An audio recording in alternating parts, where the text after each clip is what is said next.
Assalamu alaikum. Today's 28th June 2025, and I've not prepared very well for this video, but I still want to make one so that I can get into the flow of the concept that I was thinking. I haven't been able to do any work for the past 2 to 3 hours, and it was concerning me. So let's dive into the concept that we were discussing yesterday regarding understanding market participants, understanding who is selling and who is buying. Sorry. hmm Yeah. Should I use a text box?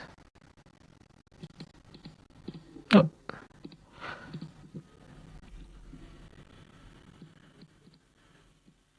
I think I can't make it bigger. 20. Yeah, that is the right size. So we were discussing that there are long-term participants and short-term participants, and short-term participants are the ones that make the big moves. Long-term participants are the ones that care. That is interesting. What do the long-term participants care about in the market? A long-term customer is going to care about the value of the product. A long-term seller is going to care about, actually, yeah, they both care about the value of the product. The dealer doesn't care so much about the value of the product as much as he cares about the hype of the product. He's more interested in things that are hyped. So we as stock dealers should focus more on hyped stocks. This something just came into my mind. This is not the topic of discussion today. Just something to get me in the flow. Long term and short term participants. We want to try and understand the interaction between these two. Yeah, we want to try and understand the interaction between these two. I think we've already done this before. We used to call this retail and we used to call this institutional. It's something we have already done before. But let's get back into it and let's try to decipher companies that we should be focusing on. Now, if any, I wish I could draw on the screen. How do I draw on the screen? Actually, wait. Let me look for a way. No, I couldn't find anything like that. I'll have to look for that later. Okay. First, let's discuss what you will. The company that we are going to talk about today is Adobe. Right. The reason why Adobe is interesting is because in general we assume that any company with high institutional ownership is going to move less because their moves are more thought out, more yeah, thought out is the right word. Their moves are a lot more thought out. But retail investors, on the other hand, or short-term participants, are more invested in the hype. They are more they yeah institutional participants or institutional traders do more research, or they try to get more information compared to retail traders. For every stock they buy, they can hold longer drawdowns compared to retail buyers or short-term participants or dealers. These are all same category of people. So it's very surprising to see Adobe behaving in a erratic form like this. The way I decided to trade was under the consider. Actually, I'll show you how I decided to do it. I went over to Grok.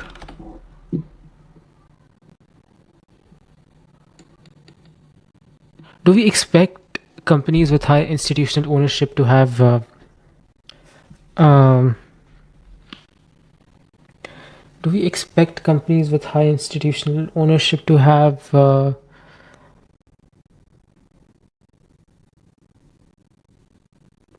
wait, I'm trying to figure out how did I do my planning that day.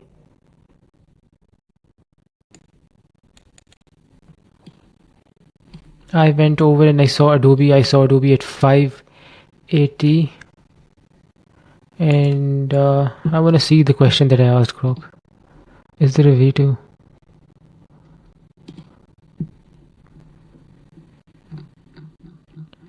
Yeah. Name some companies with high institutional ownership and some popular companies with low institutional ownership. Yeah, price target. And then I checked each company's price target because I was expecting companies with a high institutional ownership to be closer to the price targets. Actually, this is interesting. Let me see which companies. Visa, for example, if we take a look at Visa, what is the price target? No, not seasonals.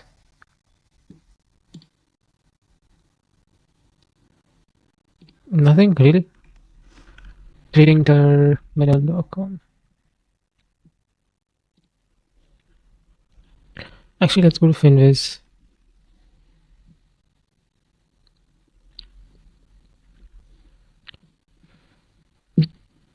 Giving us a price target of 388.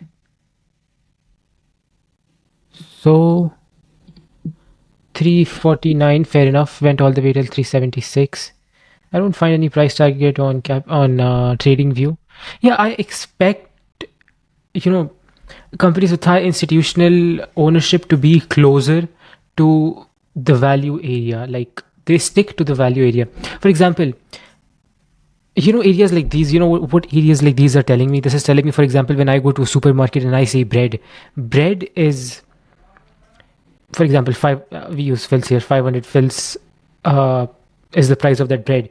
Every day there is some limited quantity of bread bought and sold, and whatever the transaction's been done for that bread at 500 fills. It's nothing interesting. It like trades the normal average volume for a period of time, and people have determined that this price of bread is fair. It's like fair value, so to speak.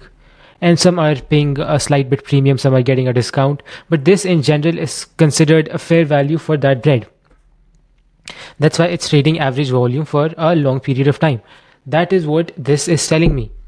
When I see a move like this is telling me that the stock is trying to search for a new fair value.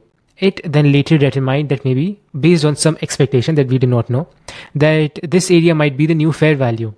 Then it drops down, then it goes back up to the discounted area of this consolidation or this fair value discussion, and then it ends up dropping down even lower, tries to recover.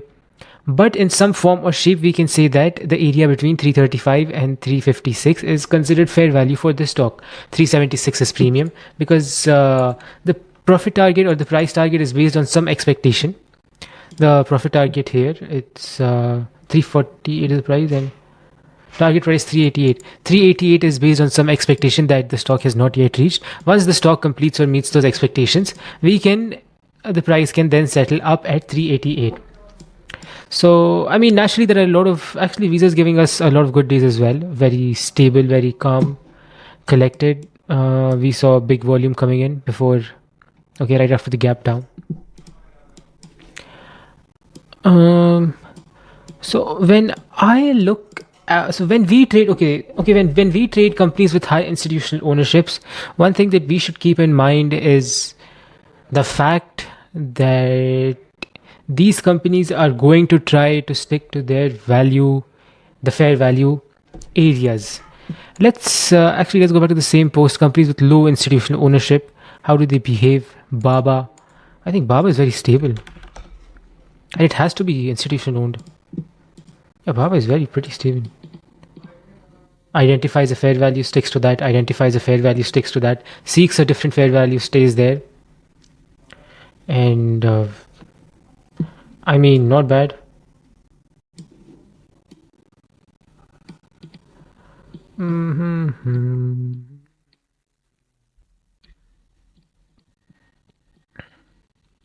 Baba is. Let's see. Let's look at another stock. Let's open Finviz here as well, because it's easier for me to do this compared to.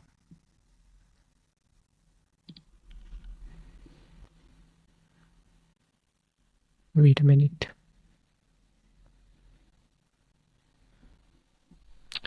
Load already, man. Sometimes this net can be really shit. So we had Baba. We had. Let's look at something like Microsoft. How well does this company try to stick? Let's delete this. How well does this company try to stick to the fair value? And it does. Wow. Okay.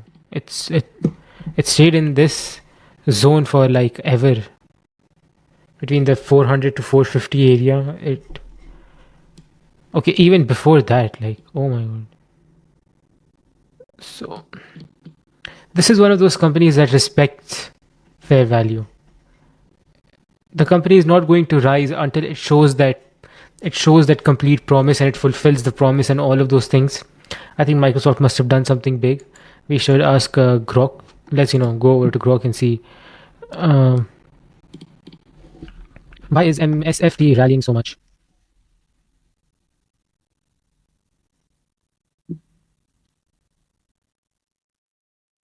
In 2025, the stock price rising at the start of. What is the profit target on this thing on MSFT?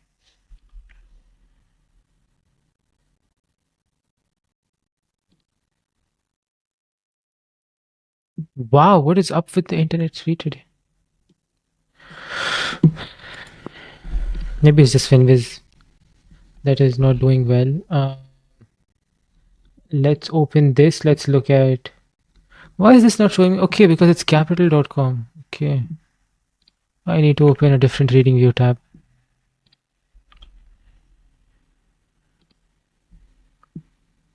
So Microsoft see forecast. Okay, so it's trading towards the average. The forecast is 521. I might have to confirm that. I think it's Finviz is broken today.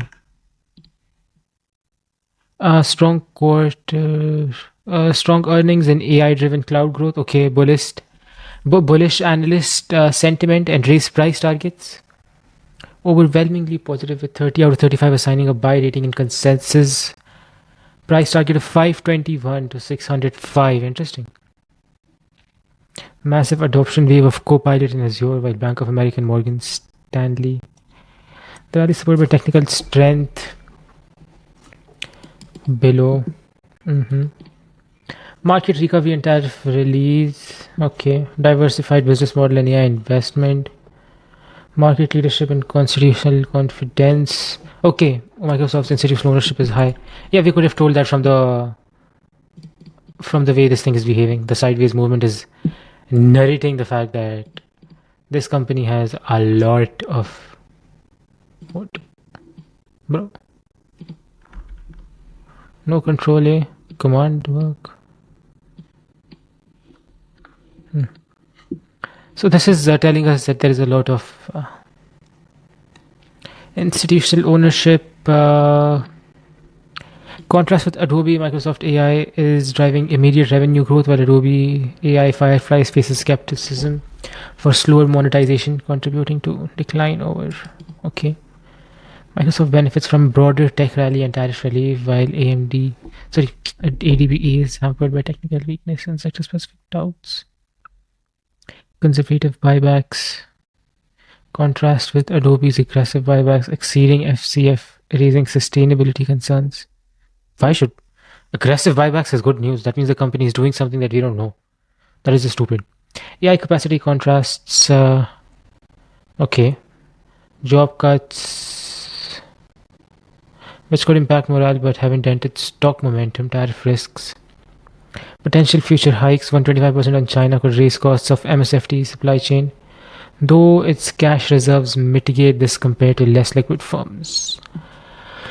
Conclusion: Microsoft's rally in June 2025 is driven by strong Q3 earnings, AI-driven Azure growth, bullish analyst. That means it's just doing well, After this move, after everyone started taking their positions because this move was quite big, started 2024 and stayed that way.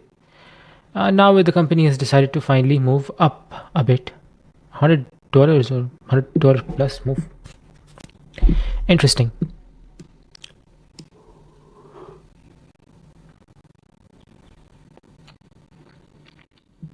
So for a company like Microsoft, I would expect that a lot of the factors have been weighed in, and unless Microsoft does something drastically bad, it should not be seeing any pitfalls or any immediate stock selling. There might be some pullbacks to like the 470 area and whatnot to the 460, 450 area. There's some slight consolidation, some discussions on whether this is the right value for the stock and everything, but nothing that should kill gains. Nothing that should suggest that the company's performance is bad, so to speak.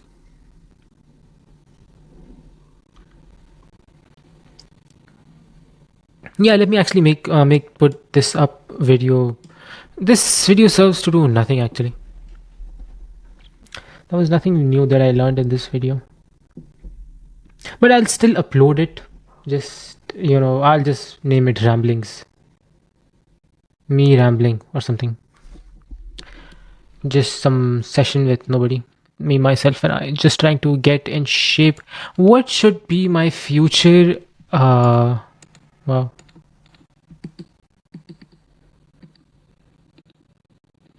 Okay. Sometimes it works, sometimes it doesn't. I never understand why. Anyway. Anyway.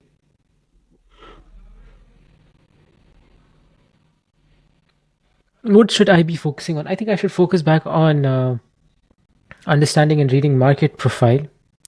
Um, I will continue trading Monday.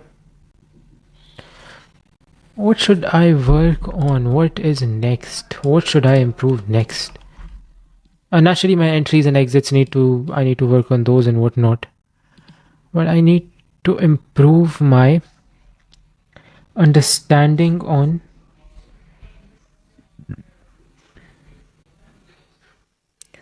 I need to improve my understanding on. I think market profile. I'll just continue reading the book.